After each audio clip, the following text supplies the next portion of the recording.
Bonjour à tous, bienvenue dans Dialogue Outre-mer, votre nouveau rendez-vous pour partager la mosaïque des regards sur les Outre-mer. Dialogue Outre-mer, c'est l'occasion unique que nous offrons aux femmes et aux hommes du monde politique, économique et culturel de se rencontrer et d'échanger autour de leurs actualités, de leur parcours, de sujets de société.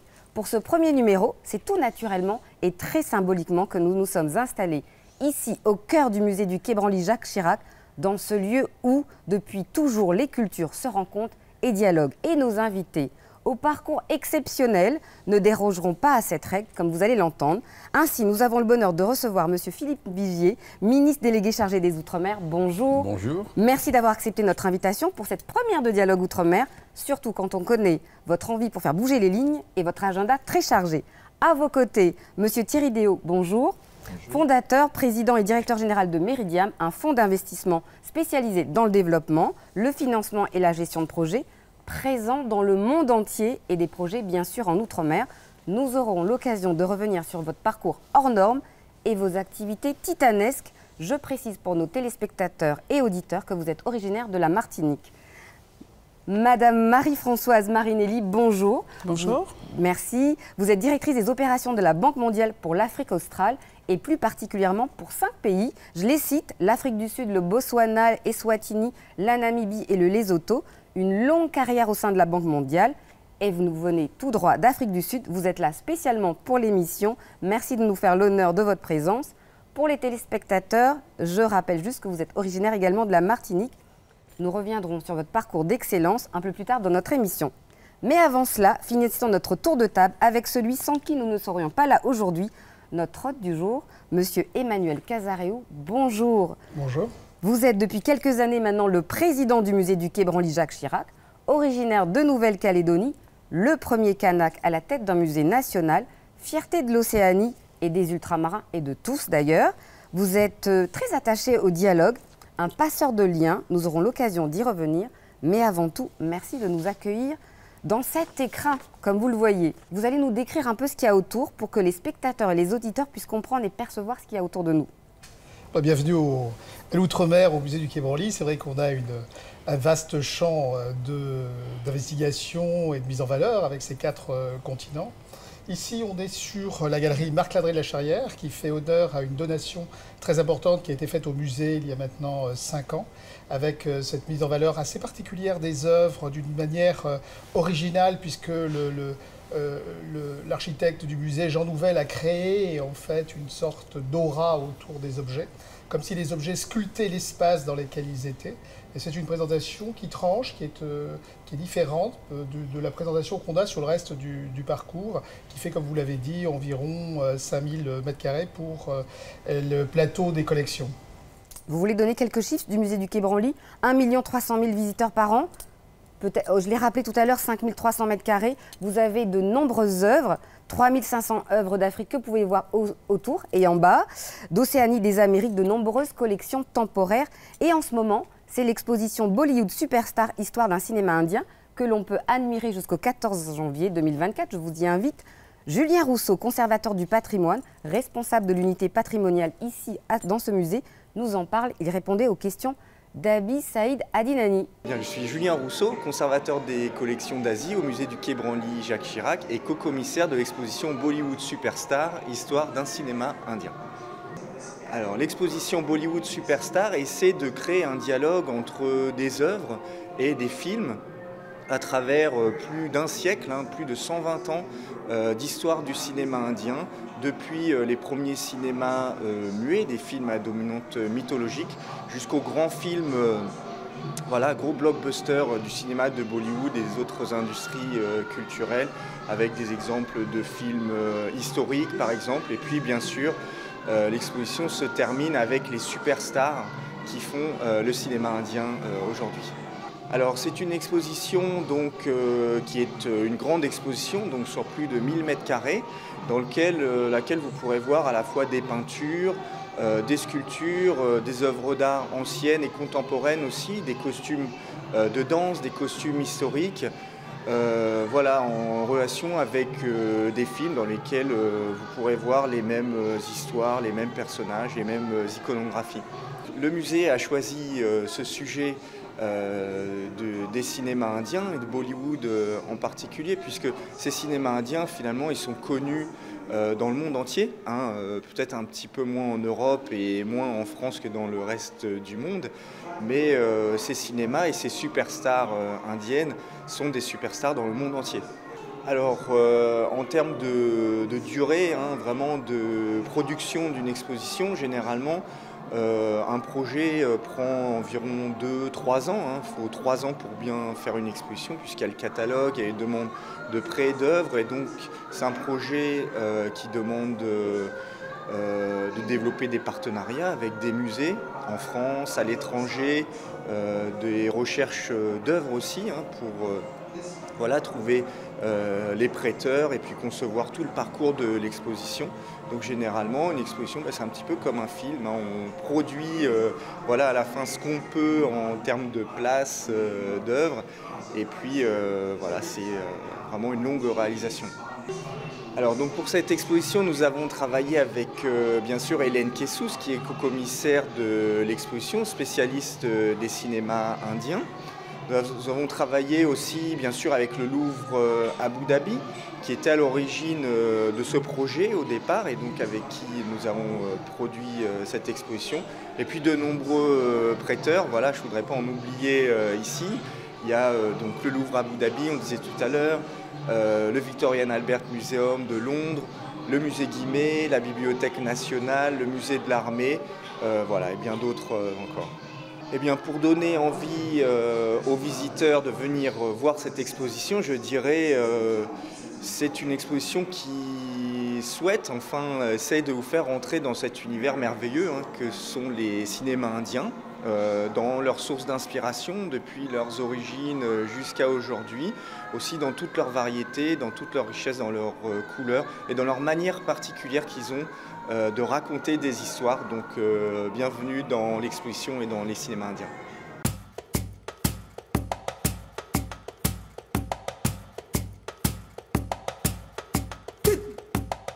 Magnifique exposition que l'on peut donc admirer jusqu'au 14 janvier. Quelques mots, Président? C'est une exposition qui a trouvé son public et qui, je pense, peut faire écho dans un certain nombre de nos pays d'outre-mer, parce que c'est évidemment une mise en valeur aussi de l'Inde, de sa culture millénaire, et la manière dont elle nourrit aussi les créations d'aujourd'hui. Et c'est quelque chose qu'on essaie de montrer au musée, c'est que le passé n'est pas quelque chose de révolu, c'est quelque chose qui nourrit et qui continue à inspirer les créateurs de notre temps. J'espère que vous allez pouvoir admirer cette collection magique et qui vous fera voyager gratuitement sans incidence carbone. Je sais que vous y tenez. Vous avez été renouvelé dans vos fonctions de président en mai dernier. Vous avez modernisé le musée en touchant davantage le public, comme cette expo, comme nous venons de voir.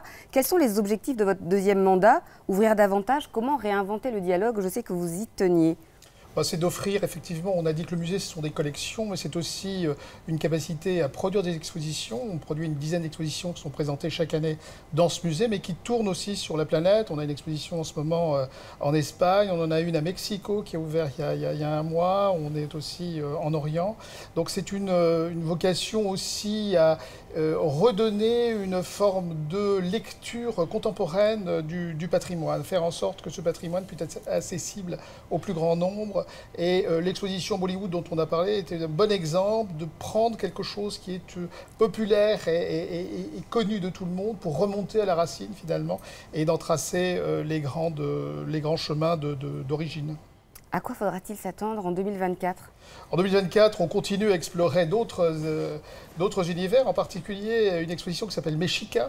Mexica, c'est le nom correct en fait des Aztèques, et une exposition qui est le fruit d'un partenariat très important qu'on poursuit depuis longtemps avec nos partenaires du Mexique, de l'extraordinaire musée de Mexico, et qui va montrer des objets qui ont été sortis de terre par ces fouilles formidables créées par nos collègues mexicains, et qui va montrer finalement cette culture aztèque qu'on croit connaître sous un jour nouveau. Et puis ce sera l'occasion l'année prochaine aussi s'intéresser aux zombies et d'aller faire un petit tour du côté d'Haïti et de réfléchir au vaudou et à ses différents aspects. Des liens avec l'Afrique. Alors, monsieur le ministre, dans les Outre-mer, ce sont des cultures très diverses, matérielles comme immatérielles. Comment se porte la culture dans nos territoires ?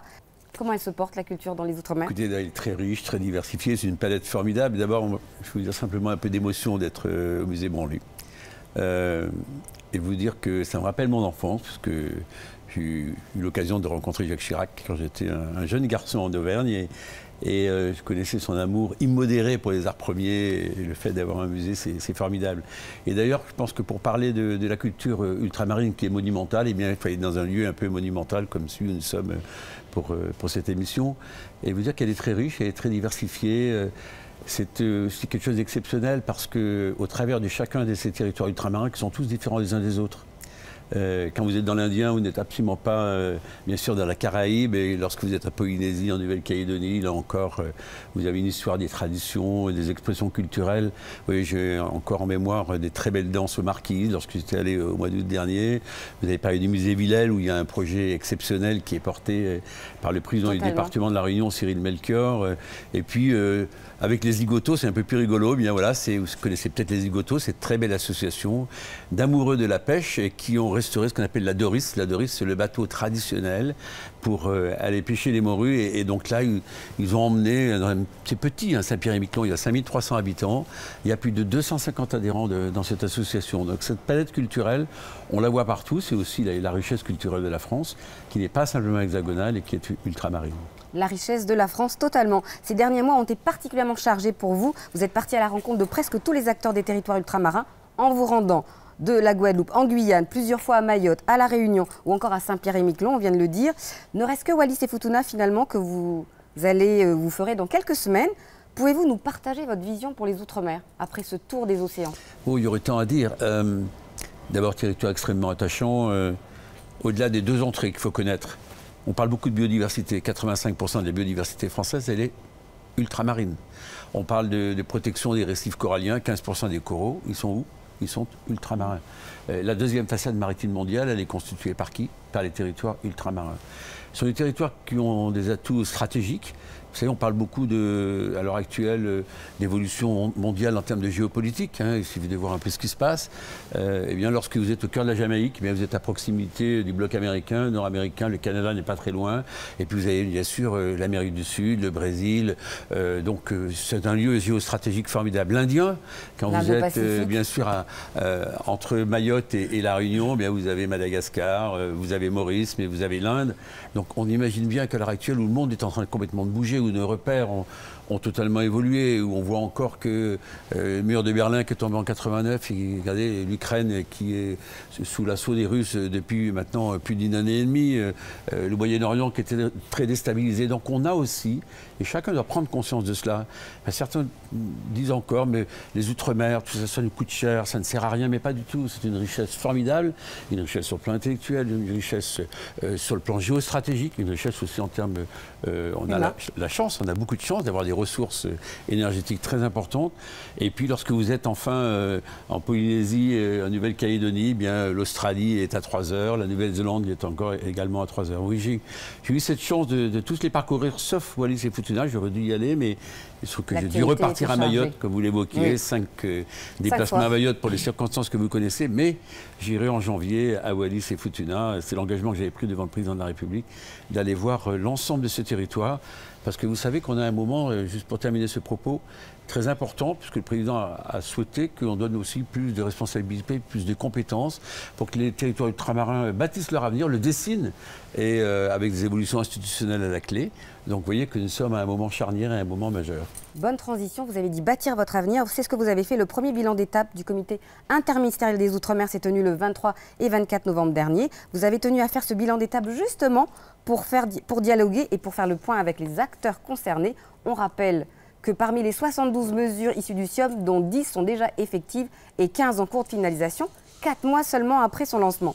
Globalement, on l'a vu, les élus en sont satisfaits de votre méthode, de cette méthode de co-construction. D'ailleurs, ils l'ont rappelé dans votre audition au Sénat jeudi dernier. Cette méthode de dialogue, je disais, semble fonctionner, puisque certains souhaitent même mettre en place des référents. Alors la prochaine étape du CIOM, SIOM thématiques. Vous avez commencé avec le SIOM économique et bientôt le SIOM Pacifique pour février. Quels sont les grands dossiers d'importance? Je permettrais peut-être de dire un mot sur le SIOM. Oui. C'est comment donner plus de visibilité, tiens, on revient à la culture, plus de force, plus de puissance à ces territoires ultramarins. Et ce SIOM, donc comité interministériel des Outre-mer, c'est donc un grand démarrage qui a eu lieu le 18 juin 2023, sous l'égide de la Première ministre, en interministériel, parce que les Outre-mer seuls ne fonctionnent pas si on n'emmène pas tout le monde dans le monde économique, Monsieur le Président, dans le monde culturel, et bien sûr dans l'ensemble des domaines, de la santé, de l'éducation, de l'université, bref. Et moi, j'ai souhaité qu'on soit capable de construire et co-construire avec les territoires. Ce n'est pas à Paris à décider tout ce qui se passe dans les Outre-mer. Tant s'en faut. Il faut au contraire mettre chacun en situation de responsabilité, voir quels sont les enjeux, quelles sont les difficultés, voir quelles sont les stratégies, parce qu'une fois de plus, il faut faire de la différenciation territoriale. La réponse en Jamaïque, tout près naturellement des Caraïbes, n'est pas la réponse qu'on va apporter dans l'Indien. Et la réponse à Saint-Martin, à Saint-Barth, même s'ils sont pour le moment rattachés à la préfecture de Guadeloupe avant qu'il y ait une préfecture des pleins exercices, ça n'est pas la même réponse que ce qu'on peut voir lorsque l'on est en Guadeloupe. Donc vous dire que j'ai voulu vraiment que ce soit très interactif dans tous ces domaines. On a eu 2 journées totalement consacrées à ces territoires ultramarins, avec un temps réservé territoire par territoire. Et vous voyez, on a un atout formidable qui s'appelle France 2030, que vous devez connaître. France 2030, c'est comment accompagner l'innovation dans le champ culturel, dans les champs économiques, dans les champs institutionnels, dans le champ social. Et comment, par exemple, vous voyez, on revient à la culture, et on a un projet de cité du cinéma à La Réunion. Ben, comment on peut faire? Et donc je voulais vraiment qu'il y ait ce temps d'échange, ce temps de co-construction. Et on aura un rendez-vous en février, on le fera très probablement dans le cadre du Salon de l'agriculture, parce que l'agriculture fait partie naturellement de ces spécificités ultramarines très fortes.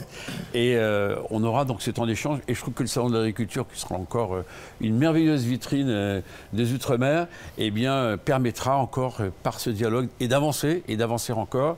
Parce que moi, je crois qu'une fois de plus, lorsqu'on a eu tels atouts stratégiques et lorsqu'on a une telle richesse, parce que la culture ultramarine, eh bien, elle vient compléter la culture hexagonale. On apprend beaucoup des autres, que nos différences deviennent des richesses. Alors, on va rester là-dessus. Donc, on parlait de dossiers emblématiques pour 2024. Vous nous les avez déjà annoncé. Un grand temps fort lors du Salon de l'agriculture. D'autres dossiers emblématiques que vous souhaitez aborder? Oui, un très beau dossier. Je sens votre impatience. On y travaille depuis près de 2 ans. Moi, je suis arrivé à 4 mois et demi en responsabilité. C'est de faire un grand hub maritime qui serait entre la Guadeloupe et la Martinique. En fait, vous avez 2 très grands ports. Et ces très grands ports vont être considérablement développés, agrandis et permettront d'accepter beaucoup plus de marchandises, donc beaucoup plus d'emplois. On a un partenaire formidable, c'est CMA-CGM, qui va venir avec nous dans ce montage. Il y a les régions Guadeloupe et Martinique qui sont extrêmement impliquées. L'Union européenne qui va lui donner un coup de main pour faire quoi? Pour faire en sorte qu'à partir du Havre, eh bien, on fasse un corridor vert. Pourquoi vert? Parce que la transition écologique s'impose à tous, parce qu'on doit avoir des bateaux qui doivent être naturellement pas les bateaux avec une propulsion classique telle qu'on la connaissait, donc avec un bilan carbone extraordinaire. Et là, vous voyez, c'est un beau clin d'œil qu'on envoie au territoire ultramarin. Madame Bouquet est originaire de la Martinique, oui, je suis très heureux, vous également, très heureux que eh bien, ce corridor s'arrête chez nous. Pardonnez-moi d'être un peu chauvin, mais ça veut dire qu'aussi on a une potentialité. Vous voyez, c'est pour illustrer ce que je disais tout à l'heure. Et cette potentialité est très belle. Mais on a failli, et c'est vrai, aboutir en Jamaïque, on a failli aboutir à Sainte-Lucie ou à la République dominicaine. Eh bien voilà, c'est la France. Parce que je suis désolé, c'est la France, la Martinique, c'est la France, la Guadeloupe, c'est la France. Eh bien, une fois de plus, la France ne serait pas aussi belle si on n'était pas capable d'avoir un tel projet. C'est près de 300 millions d'euros. C'est un énorme projet. Vous croyez que c'est un signe de confiance pour ce territoire, de dire on continuera d'investir chez vous, qui êtes patron d'un fonds d'investissement, vous voyez, donc je vous invite à venir, venez voir ces très belles installations. Et peut-être vous accompagnerez des start-up avec nous. Exactement. Alors mieux encore, très bonne transition parce que Thierry Déaut et Marie-Françoise Marinelli sont très investis dans les grandes infrastructures de ports et de corridors verts. Marie-Françoise Marinelli, on a eu le temps de suivre l'actualité des Outre-mer depuis l'Afrique du Sud, surtout quand on a un poste aussi important que le vôtre. Écoutez, d'abord, je voudrais dire que je me réjouis d'être au Quai Branly aujourd'hui. J'ai eu l'occasion de revoir le musée l'été dernier avec l'exposition Songlines et celle de Sangor sur la culture. Donc, et je profite pour dire que il y a 40 ans, j'ai commencé ici dans l'Hexagone à travailler au musée de la Villette, qui n'était qu'un projet, avant même son ouverture, dans le cadre des grands projets du président Mitterrand. Alors, quand on est en Afrique du Sud, où je suis à Pretoria, on n'est pas loin de l'outre-mer. on a La Réunion, on a Mayotte, vous l'avez mentionné, monsieur le ministre. Donc, on a quand même un contact. Et je dirais que nous avons une plateforme des ultramarins. Nous avons Antilles sur Djobo. Nous avons une plateforme WhatsApp. Nous échangeons, nous surveillons de loin ce qui se passe. Certainement pas directement impliqués, mais en fait, on n'oublie pas son origine. On est toujours attaché à son territoire. Votre mission s'achève bientôt, en janvier prochain. On rappelle que vous êtes la directrice des opérations de la Banque mondiale en Afrique australe depuis 2019, mais que vous avez rejoint cette institution depuis 1993. Est-ce que vous pouvez nous faire part de vos réalisations et plutôt des chantiers forts actuels? Je crois que vous avez des sujets en commun avec le président Déo. Tout à fait. D'abord, pour situer nos téléspectateurs, je suis en charge de la plus ancienne union douanière de l'Afrique, c'est l'union douanière de SACU, comme on dit en anglais, et qui comprend les 5 pays que vous aviez mentionnés. Je dirais d'abord des défis importants pour ces régions. C'est la région la plus inégalitaire au monde, du fait de l'histoire de l'apartheid et aussi en Namibie. Et donc, du coup, un gros défi, c'est comment relancer une croissance inclusive qui serait mieux répartie et comment, en fait, aussi développer des programmes pour les jeunes. Et je sais que nous avons les mêmes problématiques certainement aux Antilles, parce qu'on a une population qui est très jeune. 70% de la population a moins de 35 ans dans les 5 pays en moyenne, et on a un chômage des jeunes très important. Donc, dans ce contexte-là, quelles sont donc mes priorités et mes activités essentielles en ce moment? La première, vous vous en doutez, c'est la question donc, du changement climatique. On vient de sortir de la COP28 à Dubaï.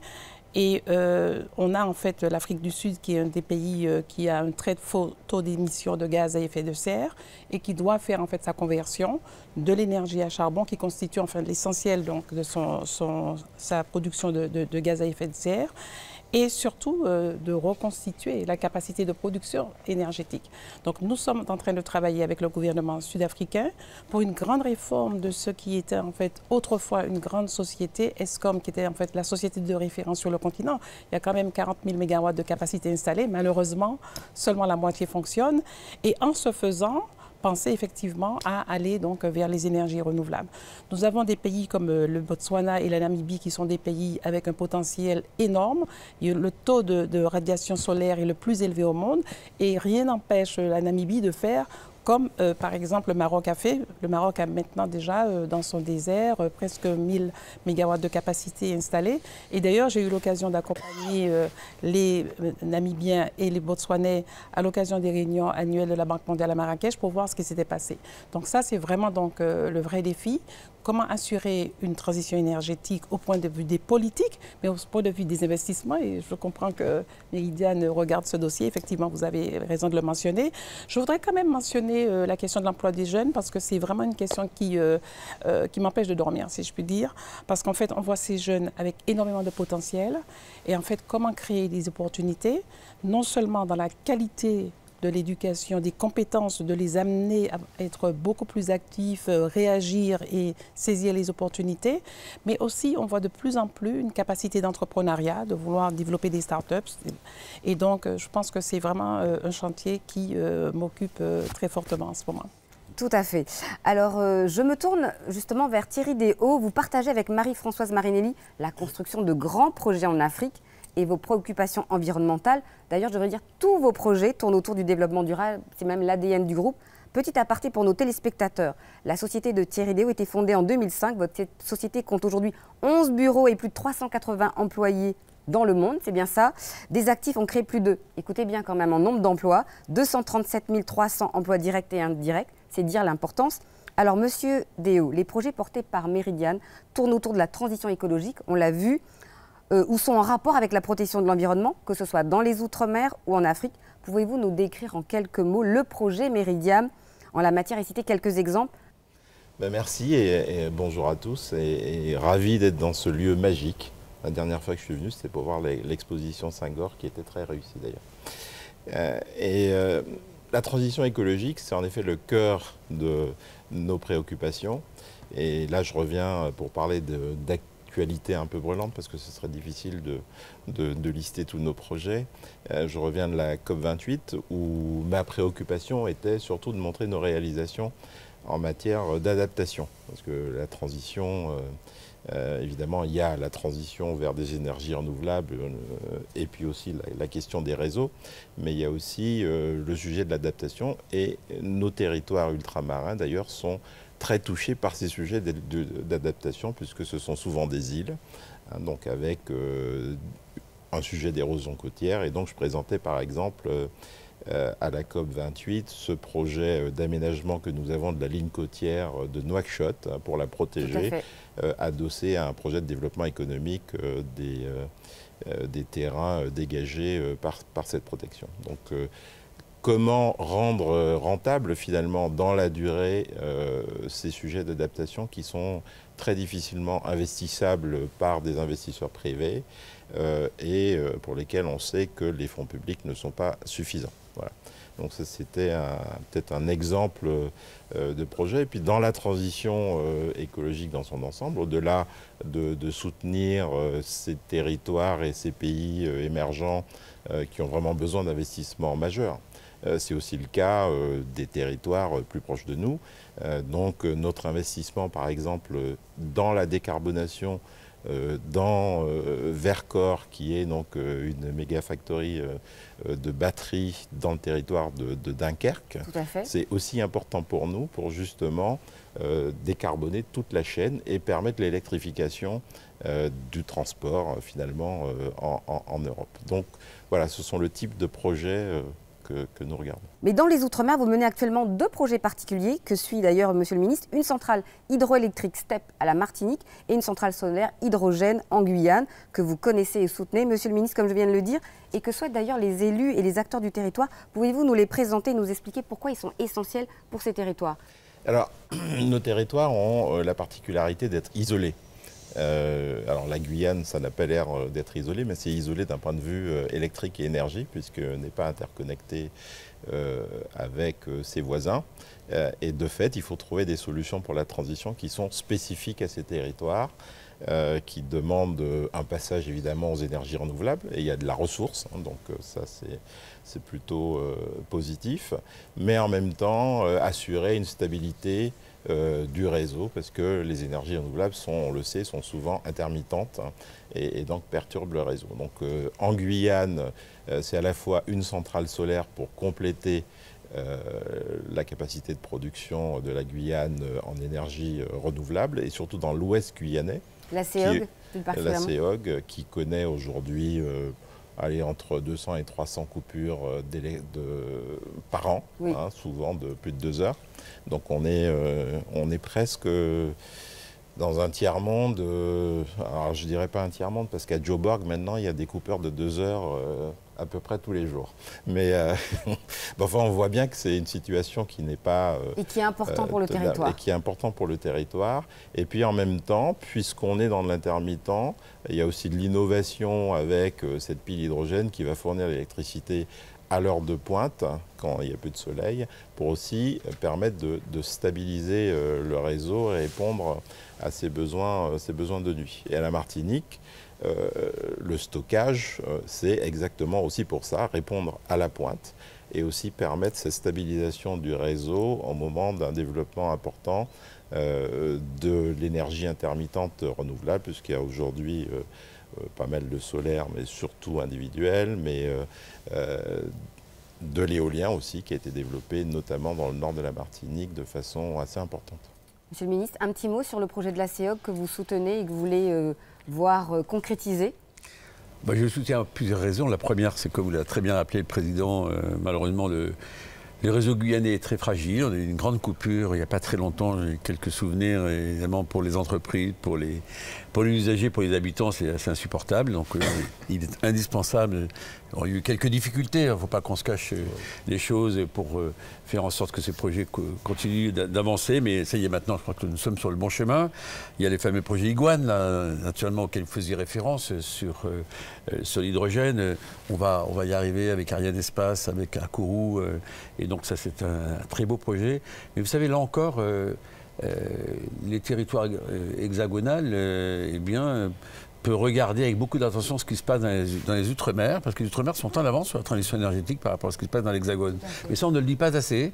C'est l'occasion. Moi, j'ai souvent été porteur dans mon territoire de projets d'énergie renouvelable et je découvre avec quel enthousiasme, quelle énergie, donc grâce à des investisseurs.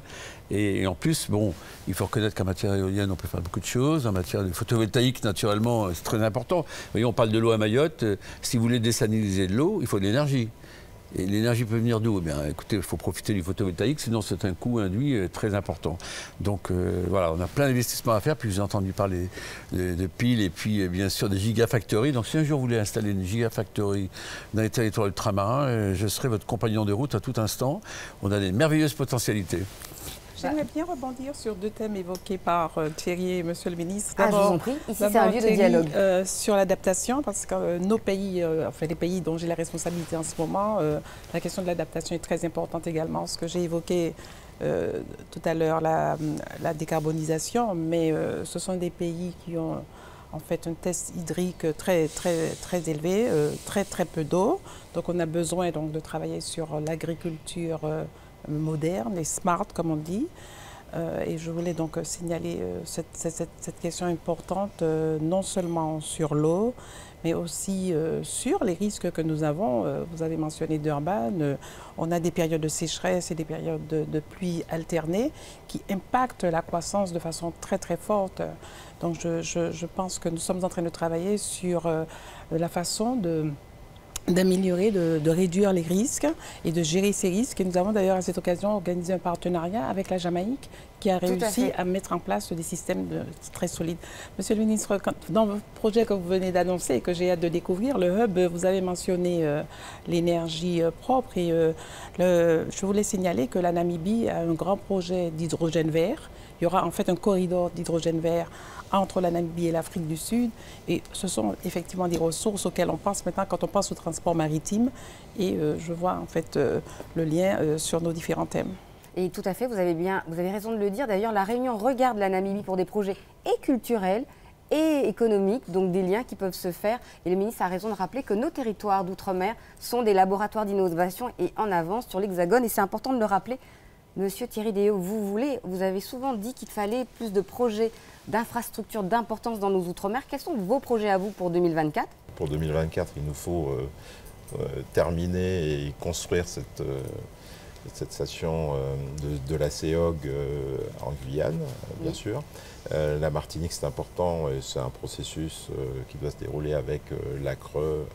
Mais je voudrais rebondir sur le fait que c'est vrai que les Outre-mer, nécessité faisant loi, sont en avance sur la transition écologique parce qu'ils sont isolés. Mais je ne suis pas toujours certain que les élus d'Outre-mer soient conscients de cette avance et prennent à bras-le-corps la responsabilité qu'ils ont dans leur PPE régional ou local.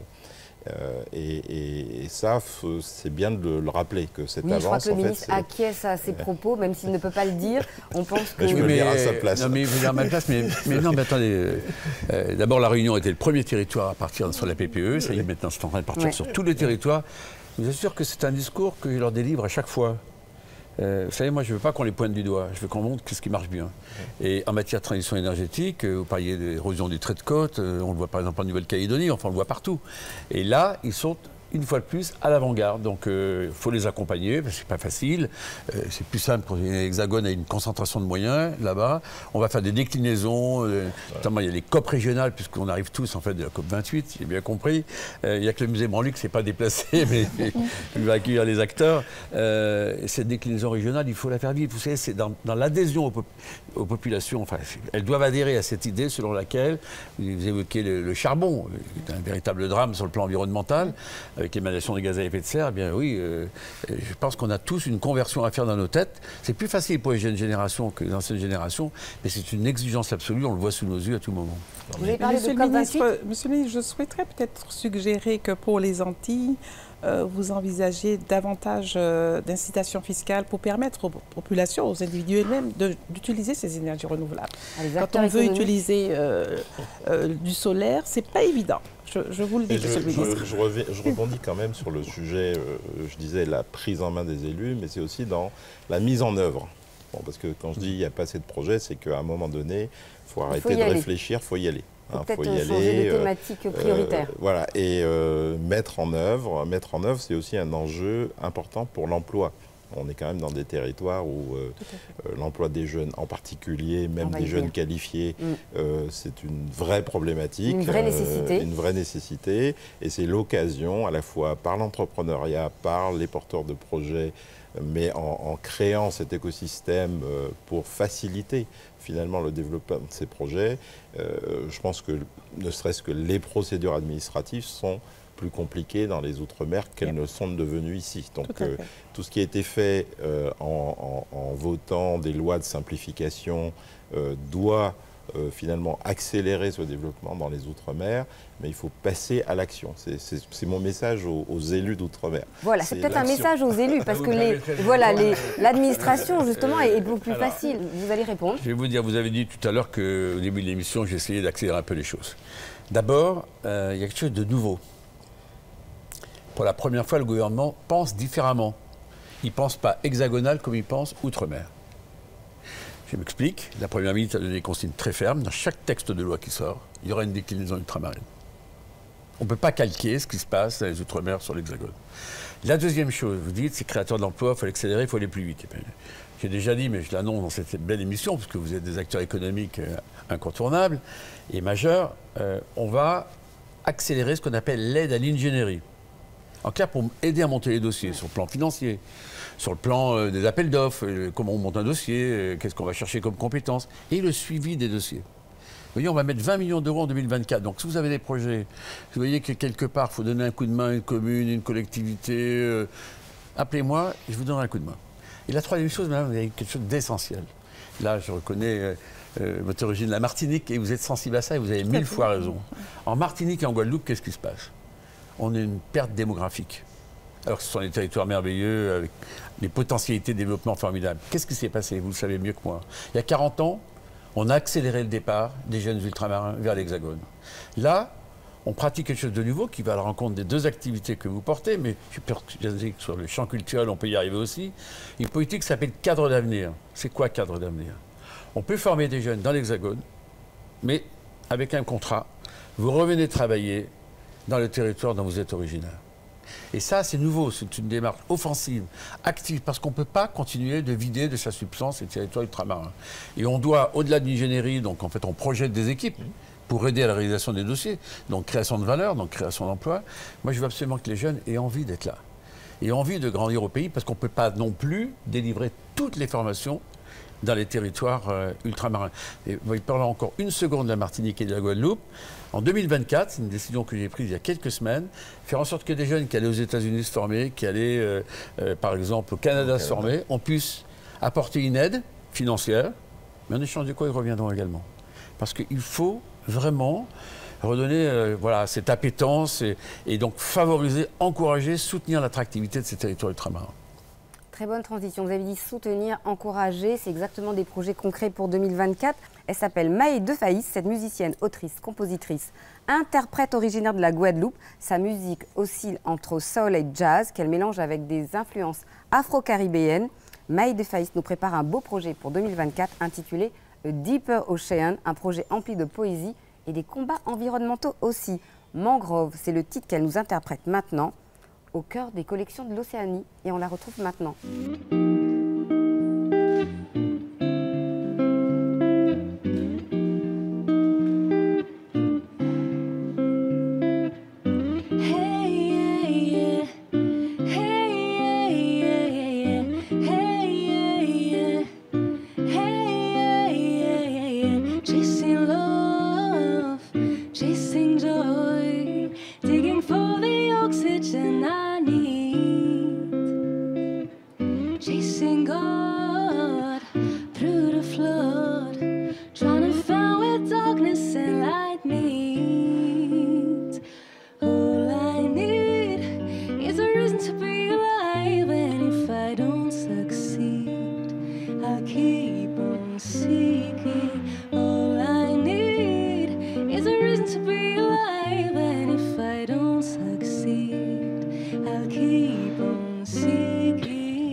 maintenant, nous allons passer à la partie parcours de vie. Un élément, pour résumer vos parcours à tous, il faudrait une émission à chacun d'entre vous, l'occasion d'aborder un passage qui vous semble important. Vous allez le voir maintenant. Alors, ce rapport à la Terre que nous évoquons me pousse à vous demander, Marie-Françoise Marinelli, est-ce qu'il faut partir, quitter sa Terre pour espérer réussir? Quand on est insulaire, et je remonte à mon enfance, je me posais toujours la question de savoir ce qui se passait derrière l'horizon. Donc, il y a, je crois, un naturel pour ça. Maintenant, est-ce qu'il faut partir pour réussir? Monsieur le ministre vient de le dire, il y a 40 ans, on n'avait pas le choix. J'ai fait une école supérieure de commerce, Audencia, dont je suis très fière d'ailleurs, mais il fallait que j'aille à Nantes pour faire ma classe préparatoire. Aujourd'hui, je dois avouer que c'est plus facile. On peut commencer ses études de médecine, je pense, aux Antilles. On peut faire les classes préparatoires. Donc, c'est vrai que je pense qu'il y a beaucoup plus d'opportunités. On peut aller et revenir et on est dans un monde global. Donc, moi, comme vous l'avez vu, j'ai fait une carrière à l'international, mais je voudrais citer une universitaire martiniquaise, Myriam Moïse, qui est absolument brillante et qui est rentrée chez elle, qui est rentrée à la Martinique après les études à Paris et à Londres et qui rayonne sur la Caraïbe, étant en fait la gestionnaire de l'association des universités caribéennes et américaines. Donc on peut être aux Antilles et regarder le monde, on peut être à l'extérieur et regarder les Antilles. Président, à vous. Juste sur la question de est-ce qu'il faut sortir de son territoire, de votre archipel? Oui, moi j'ai dû partir à Paris pour faire mes études, mais ensuite j'ai eu la volonté de revenir.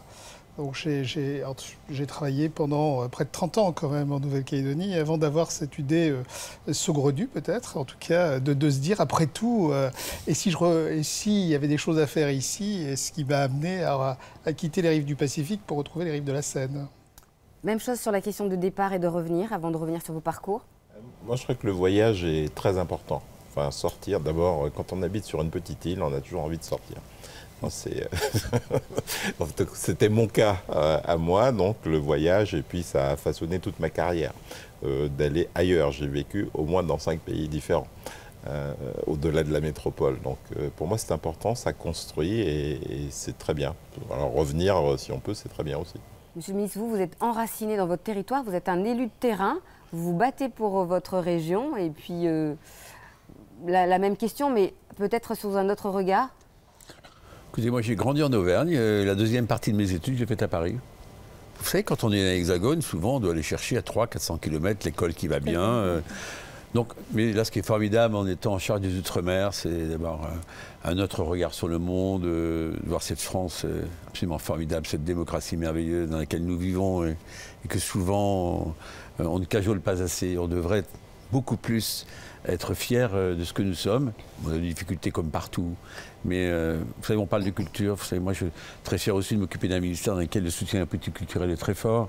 Par exemple, on a un pacte de visibilité pour les artistes ultramarins. On a un fonds d'aide qui permet la mobilité des artistes. On fait ça avec le ministère de la Culture. On soutient très fortement avec le ministère des associations culturelles un peu partout. On va y revenir. Mais non, mais j'insiste là-dessus parce que ce qui veut dire, c'est que on part quelque part toujours dans la vie, mais la culture permet cette évasion, et cette évasion, elle est sans limite. Sans limite, c'est exactement ça. Marie-Françoise Marinelli, avant la Banque mondiale, vous avez travaillé pour de nombreuses firmes internationales, vous avez été conseillère pour plusieurs gouvernements. Parmi vos faits d'armes à la Banque mondiale, on vous doit la réduction de la dette de la RDC à hauteur de 12,3 milliards, celle du Congo à 2 milliards. C'est incroyable, comme disent les jeunes qui nous regardent. Quel est votre moteur et en quelques mots, comment arrive-t-on à ce type de position? Écoutez, ça a commencé très tôt parce que dès que j'ai terminé mes études et que j'ai entrepris l'expertise comptable, j'ai fait une première expérience à 22 ans en Côte d'Ivoire, où à l'époque le président Houphouët-Boigny lançait le développement de l'industrie sucrière ex nihilo, à un moment où les cours étaient très élevés. Et j'ai eu la chance de participer très tôt à cette expérience comme expert dans une équipe de 4.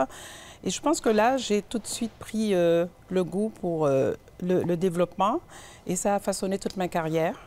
Donc, je dirais que je voudrais signaler peut-être quelques points forts qui m'ont guidée tout au long de la carrière.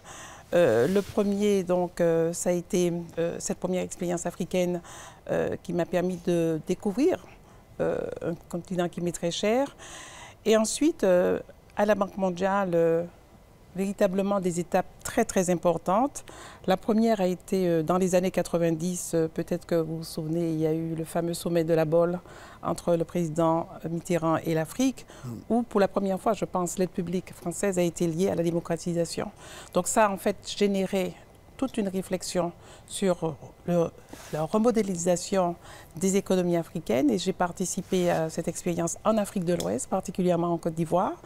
Et je dois avouer qu'à cette époque, c'était également l'ouverture du numérique, au moment où on commençait donc les réformes des télécommunications, qui ont vraiment engagé ces pays. Donc je pense que ça m'a vraiment forgé.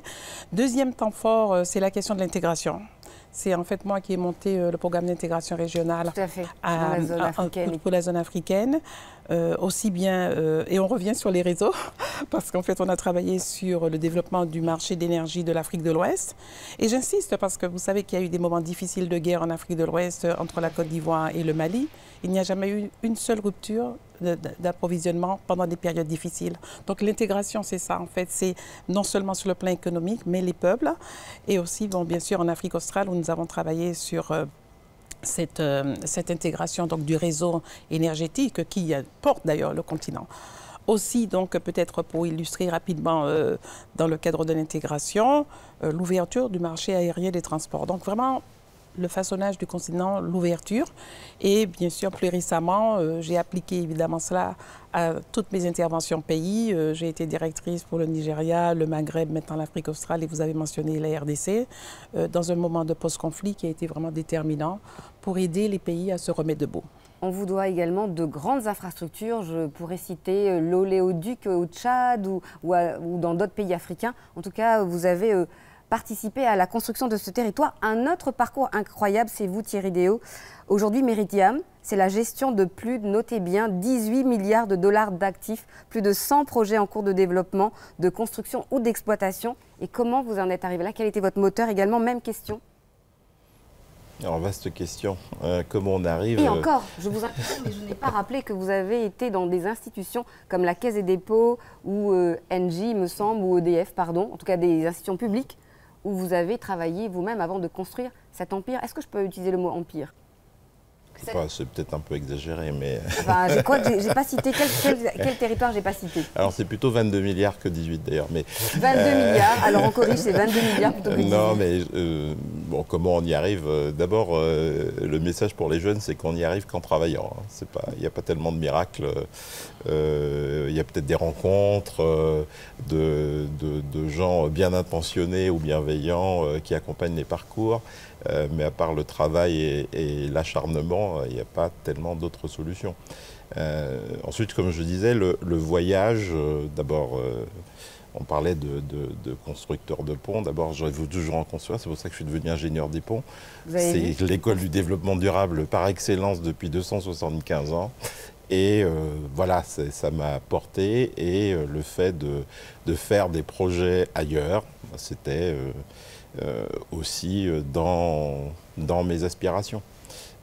Voilà, quand j'étais à l'école des ponts, j'étais aussi membre d'Ingénieurs sans frontières, par exemple. Donc, j'ai construit des ponts à Madagascar à mon jeune âge. Voilà, donc maintenant, je construis l'aéroport. C'est différent, mais c'est pas très loin comme concept. Et après, il faut de la conviction et croire. Pour moi, le sujet du développement durable et de la transition n'est pas un sujet récent. C'est un sujet, parce que je crois que c'est la seule façon finalement d'arriver à un développement inclusif et un développement soutenable. Et donc l'environnement comme l'inclusion, comme le développement économique, pour moi c'est une seule équation. Construire des ponts, vous l'avez dit, c'est exactement aussi un mot qui vous concerne, Emmanuel Casaréo, parce que vous avez été passionné par l'archéologie, vous avez été amené à travailler très tôt sur le musée d'abord de Nouvelle-Calédonie, puis le centre culturel Chibaou. Qu'est-ce qui vous a motivé, surtout dans un contexte très complexe? La curiosité, j'allais dire, hein, on cherche les moteurs, pour moi c'est vraiment la curiosité et la passion.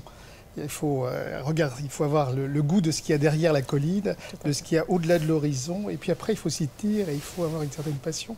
C'est ce qui, je crois que c'est ce qui m'a animé de manière globale. Ouais, ouais. Vous avez fait cette collection d'objets dans cette exposition L'Art Kanak, l'art une parole. Je vous laisse peut-être donner une petite anecdote de L'idée... rencontre en Nouvelle-Zélande. Oui, enfin... Et comment vous avez été amené à changer votre compréhension du monde ou des mondes? Je crois que ce qui vous structure aussi, c'est les milieux dans lesquels vous vivez. Moi, je viens d'un milieu où on parle beaucoup de langues. La Calédonie, c'est 28 langues kanak, c'est aussi le français, c'est d'autres langues qui sont parlées. C'est une sorte de positionnement qui vous met toujours en relatif de quelqu'un d'autre. Vous n'avez jamais de position vraiment dominante, vous êtes toujours en articulation avec quelqu'un d'autre. Et donc vous avez la nécessité par nature de créer des ponts, parce que la langue de votre mère, ce n'est pas la langue de votre père, ce n'est pas la langue de votre grand-père par exemple, etc. Et donc il faut ajuster sans arrêt, et c'est probablement ce qui m'a amené à travailler dans les musées, qui me paraissent être des plateformes contemporaines tout à fait intéressantes, où se négocie, où s'articule, où dialogue, c'est l'idée de ce musée, le dialogue des cultures, où on arrive à trouver des formes d'interaction qui permettent de donner à chacun sa juste place sans essayer d'imposer un modèle. Et je crois que c'est ce qu'on essaie de faire dans ce musée. Et je l'ai dit, vous êtes très attaché au dialogue et vous souhaitez réinventer un nouveau vivre ensemble. C'est un petit peu ça à travers ce que vous faites à travers les collections, c'est bien ça? Oui, on essaie de le faire ici à un plan plus global. Et puis pour la Calédonie, à laquelle on pense toujours quand on est calédonien et kanak comme moi, c'est aussi le souhait de retrouver les voies du dialogue dans un pays où parfois l'échauffement de la parole nous conduisent à nous replier sur nous. Et je pense que ce qui se passe en Calédonie, c'est ce qui se passe aussi à l'échelle plus globale. C'est le refus du repli sur soi et l'harmonisation d'un partage et d'un dialogue ouvert.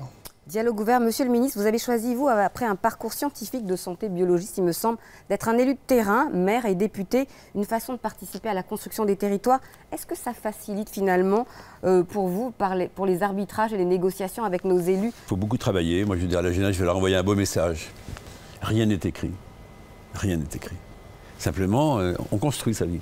Étape après étape. Moi, j'ai eu une chance formidable. J'ai un père qui m'a donné l'envie de travailler pour les autres, dans l'action publique. Et comme ça, je suis devenu maire. C'est un mandat merveilleux. On bâtit, par exemple, j'ai bâti un centre culturel superbe dans ma commune. Voilà, une salle de spectacle, un petit village de 2800 habitants.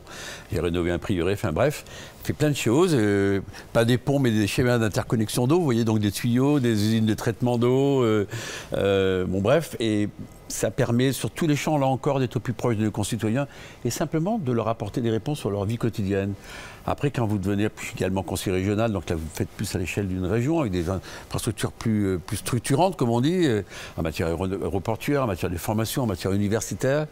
Et après, bon, parlementaire, donc c'est une autre dimension, là, c'est plus le débat politique, bloc contre bloc, idée contre idée, avec quelquefois l'appauvrissement du débat parlementaire, tant qu'on peut le voir, vous voyez. On s'est donné une loi immigration dont on n'a même pas ouvert le livre. C'est absolument abominable, parce qu'on est sur des motions de rejet, en clair, circuler, il n'y a rien à voir, alors que moi je crois à la discussion, au débat, l'opposition. Puis il faut, comme vous l'avez très bien dit, lorsqu'on est kanak, voilà, le dialogue, parce que les uns et les autres, ils ont trouvé ce chemin de la réconciliation avec Jean-Marie Djibaou. J'ai bien connu Christian Blanc, qui à l'époque a beaucoup travaillé pour les accords de Nouvelle-Calédonie. Et en fait, maintenant, dans la relation avec les maires, eh bien, écoutez, le fait que je sois aussi l'un d'eux, c'est ce que je leur dis, c'est ce que c'est qu'un enjeu budgétaire, un enjeu de formation, un enjeu de suivi des travaux, d'avoir des ennuis, d'avoir à tout moment une très mauvaise nouvelle à annoncer à la population lorsqu'il y a un drame, et puis d'avoir aussi des belles nouvelles, parce que dans une commune, on peut faire des choses merveilleuses. Alors que ces territoires ultramarins, une fois de plus, j'ai démarré par ça, je leur dis qu'ils ont des potentialités formidables, il y a des faiblesses, on est là aussi pour les aider, mais je crois que l'État est là et que globalement ils sont plutôt aidés et en tout cas on continuera de le faire. Très bien. Et vous avez un point commun avec les invités, attention, c'est aussi les projets internationaux. Vous revenez de Dubaï, où vous avez lancé un appel international sur les sargasses lors de la COP28. Quelques mots sur ce sujet, parce que c'est important pour nos territoires. Vous avez raison, madame. On est dans une économie globale et on est dans un monde qui est... Alors, il y en a qui nous expliquent qu'il faut arrêter la mondialisation. Enfin, tout cela, on les connaît, mais Moi, je suis allé à Dubaï, pourquoi? Parce qu'on a les sargasses, donc ça vous parle tout de suite. Les sargasses, c'est quoi? Ce sont ces algues terribles qui prolifèrent considérablement. D'ailleurs, ce sont des conséquences des intrants, de tous les additifs qu'on a pu mettre ça et là, du réchauffement climatique aussi, et puis qui produisent, vous voyez, on revient à l'énergie, l'hydrogène sulfuré. Donc demain, comment on peut d'abord endiguer cette augmentation de ces sargasses qui, quelque part, sont en train de dégrader un certain nombre d'infrastructures, sur le plan touristique, sont très gênantes pour toute la Caraïbe. D'ailleurs, ça s'appelle la mer des sargasses. Elles étaient là originellement, puis là maintenant elles sont en train de se développer. Et comment demain? Alors là on revient, ce que pourront faire les ingénieurs, ce que pourront faire avec les fonds d'investissement qui pourront nous aider sur des start-up. Comment on valorise? Et donc on est sur des sujets de valorisation. Et donc je suis allé à Dubaï avec le ministre du Costa Rica, avec le ministre de la République dominicaine, avec le soutien du Mexique, de l'Union européenne, lancer une grande initiative internationale et c'est la France qui en a pris l'initiative et qui d'ailleurs est le premier financeur. Ça, c'est encore un projet d'excellence. Alors, il y en a une qui vise l'excellence en tout temps. C'est notre prochaine invitée à 31 ans. Marie Payette a déjà eu 1001 vies. Mannequin international, Miss Réunion 2011, deuxième dauphine de Miss France 2012. Elle nous interprète Ebat, reprise de Ebam de Mentissa, un classique qu'elle a voulu revisiter en créole réunionnais pour sentir bien sûr la chaleur de son île durant son premier hiver parisien. On la retrouve également dans les collections de l'Océanie. Un septembre carré, à l'aller sans retour, un sentiment dans le vent des affaires et tiraille Paris qui s'étale comme un île étranger, que la peur existait devant l'immensité, tout talent mélangé, un petit place pour chanter. Et bat dans mon poitrine, maman l'a fait pour ça, mais il veut pas l'américain. À coup de mon cœur, il bat, semble la musique. Maman, m'y veut shampoo ça, m'y veut juste shampoo. L'enfance pas facile, ça fait rire, oublie pas. Les rêves ou la violence, ah oui, ça y marque et pour ça même nous chante. Bons échecs m'y connaît, cyclone il peut passer. Je te connaîtrai jamais, l'espoir moi la semer, la fine jamais. Et bat dans mon poitrine. Maman moi l'a fait pour ça, mais il veut pas l'américain. À coup de mon cœur il bat, sans la musique. Maman il veut shampoo ça, mais il veut juste shampoo. Ok. Allons, allons.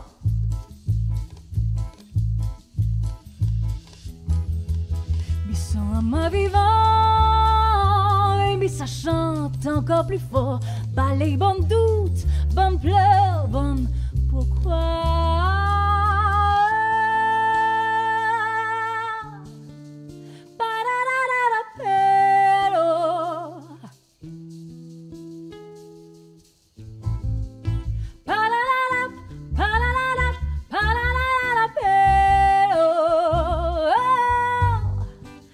Mon cœur il bat, sans la musique. Maman m'y veut shampoo ça, m'y veut pas l'américain. À coup de mon cœur il bat.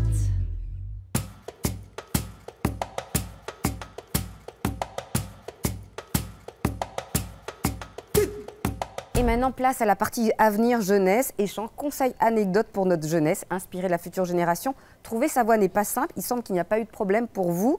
Qu'est-ce qu'on dit à un jeune qui doute, qui ne sait pas quoi faire de sa vie? Thierry Déo, vous avez encore une fois un point commun entre vous tous. Vous investissez sur la jeunesse, vous souhaitez valoriser les talents ultramarins, mais encore plus chaque année, vous financez des dizaines de jeunes ici des banlieues via votre fondation Archery, c'est bien ça?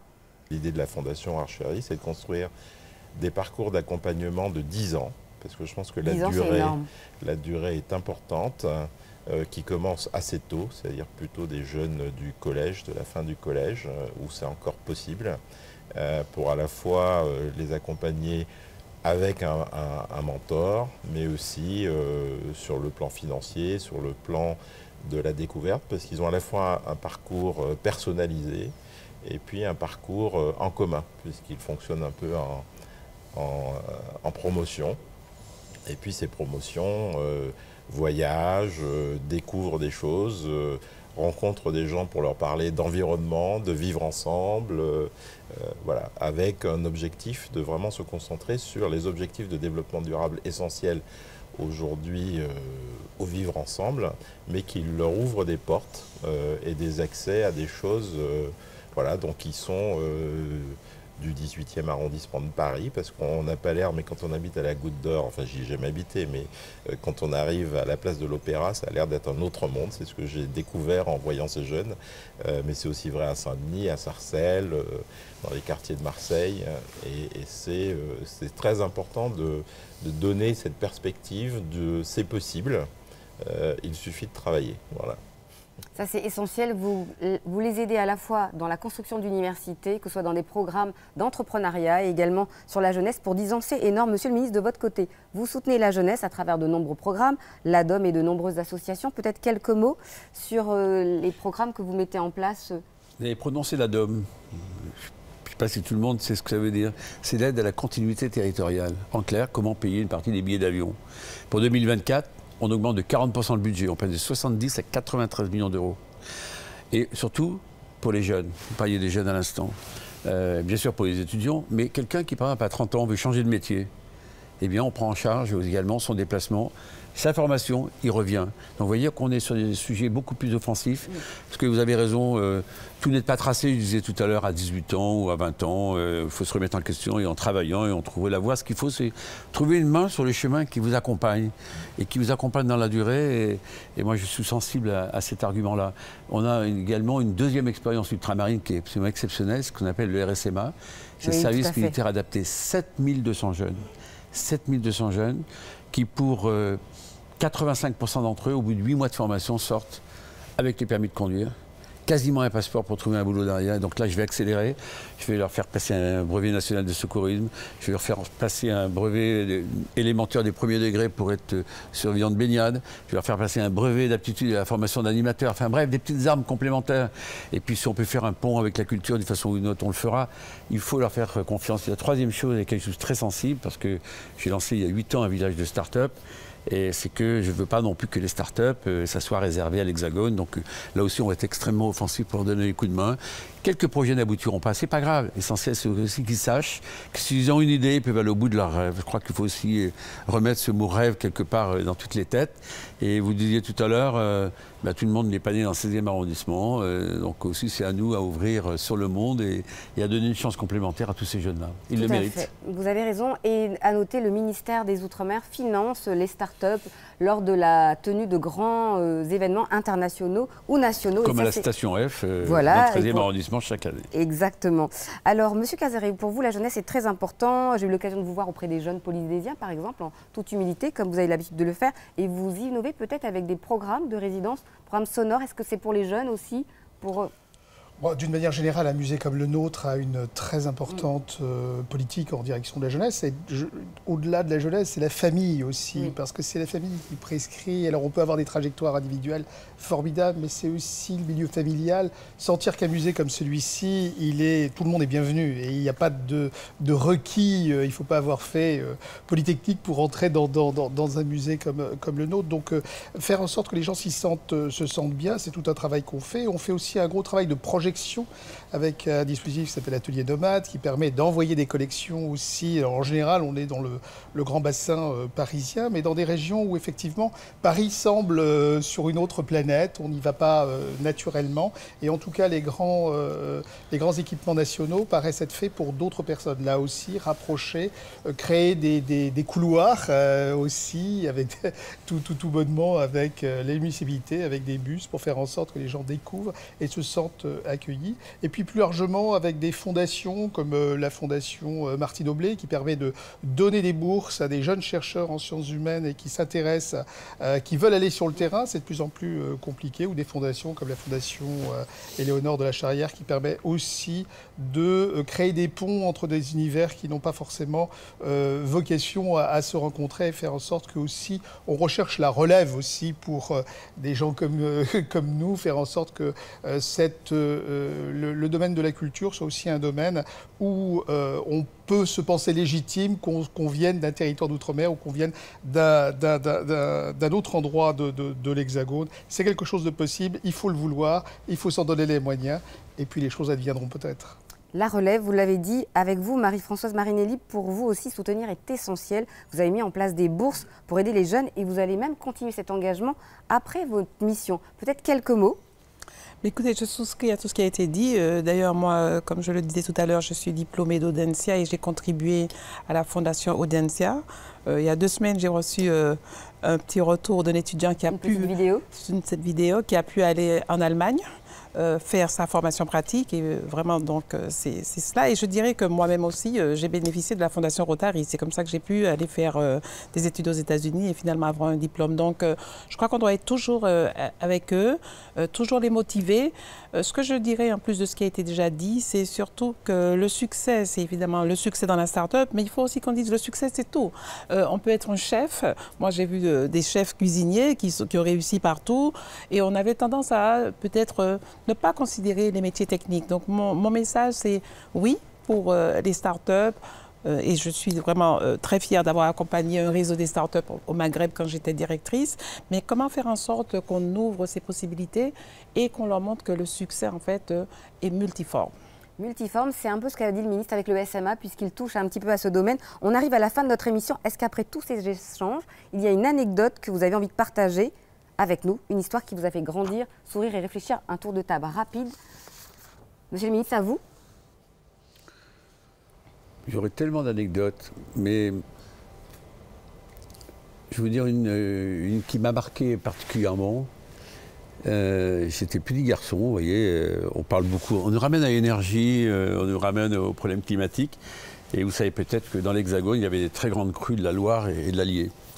Il a fallu donc faire un magnifique barrage et donc je suis allé avec mon papa à la rencontre des habitants, leur dire que leur village serait noyé et qu'on allait le déplacer. Et parce que ce barrage était indispensable, il y a eu tellement de morts après, il y a eu tellement auparavant, pardon, avec des crues. Et donc, voilà, ça m'a marqué, ça m'a montré une chose, c'est que par le dialogue, vous le disiez tout à l'heure, expliquer à des gens que s'ils restent là à un moment ou à un autre, ils ne pourront plus rester. Mais en disant qu'on allait sauver tellement de vies, qu'on est arrivé à faire quelque chose d'assez magnifique. Depuis, on n'a pas construit de nouveaux barrages en France. Et ce barrage existe, c'est le barrage de Nossac, qui est à la limite de la Lozère, du Cantal et de la Haute-Loire. Monsieur Thierry Déaut, on parle de barrages. Vous avez fait des barrages ou des grandes infrastructures dans le monde, mais une anecdote pour toucher nos jeunes qui nous regardent? Non mais, moi, mes anecdotes, c'est plutôt c'est les rencontres et puis les confrontations et les interfaces entre, finalement, des parties prenantes assez opposées. Et puis, c'est le sujet dans à peu près tous les projets d'infrastructure. Moi, quand j'ai commencé ma carrière et je travaillais en Malaisie, je me suis retrouvé à négocier entre l'État de Singapour et l'État de Johor de Malaisie. Singapour leur prenait l'eau, ils leur revendaient de l'eau de l'eau potable. Ils prenaient l'eau de leur rivière, ils leur revendaient de l'eau potable et ça créait un incident géopolitique énorme parce qu'ils en profitaient un peu. Et donc nous, on était là pour construire les capacités de l'État de Johor pour devenir indépendant. Et donc les 2 années que j'y ai passées dans cette ambiance d'interaction m'ont beaucoup marqué. Et je vois que je retrouve à peu près tous les grands projets, des sujets, il faut faire dialoguer les parties prenantes en permanence. Et ça, c'est important. Mais ça force à l'ouverture. Et c'est aussi comme ça qu'on fait les belles rencontres et les mains qui accompagnent. Donc c'est aussi pour les jeunes une façon de se dire que, voilà, écouter, dialoguer, ça apporte beaucoup. Je crois que Monsieur le ministre aura besoin de votre expérience sur Mayotte, même si il y arrive pas à pas sur la question de l'eau. Très modeste. Et Emmanuel Cazaréou, une anecdote. Elles sont riches de vos différentes rencontres dans les territoires de l'Océanie. Et d'ailleurs, vous êtes parti en Afrique récemment, sur les collections, ou même en Nouvelle-Zélande, peut-être une... Bon, ce qui est merveilleux avec ce musée, c'est qu'on est effectivement sur 4 continents et comme on est basé sur le 5e, ça nous permet d'avoir une vision d'un territoire tout à fait intéressant d'expérimentation. Je crois que c'est pas vraiment une anecdote, c'est plutôt cette cette sensation que ce qui est le plus intéressant dans cette activité, c'est les différences culturelles aussi. C'est la manière dont l'expérience culturelle du monde est à la fois similaire et à la fois singulière. Et en fait, ce qui m'intéresse, c'est les différentes singularités. Et c'est ce que j'essaie de mettre en valeur dans ce musée. C'est une expérience du monde commune parce qu'on est tous humains. Et en même temps, chaque culture a sa façon de l'expérimenter et de continuer à la partager. Finalement, c'est le musée des Outre-mer, singulière et les Outre-mer sont une belle image aussi de cette multiplicité et ce côté chatoyant aussi que peut donner l'expérience humaine. Et votre anecdote, madame? Alors, je me demandais ce que j'aurais dit et pensant à ce que Thierry Déo a dit sur le travail, je me suis rappelé mon arrivée dans l'Hexagone à 17 ans, quand je suis arrivée au lycée Clémenceau pour commencer ma préparation à HEC. J'arrivais du très beau lycée de la Pointe des Nègres avec la vue sur la belle Fort-de-France, monsieur le ministre. J'espère que vous vous souvenez de ce que c'est. Et je rentre dans ce lycée. En face de moi, il y a la statue de Georges Clémenceau avec un message sous la statue où il disait « Retroussez résolument vos manches et faites votre destinée ». Et je me suis dit, je suis prête. J'avais 17 ans, ça m'a marqué toute ma vie et chaque fois que je rencontre des jeunes, c'est ce que je leur dis en français, en anglais, dans toutes les langues et on dit cela et je pense que ça porte effectivement l'avenir et l'espoir et surtout la détermination.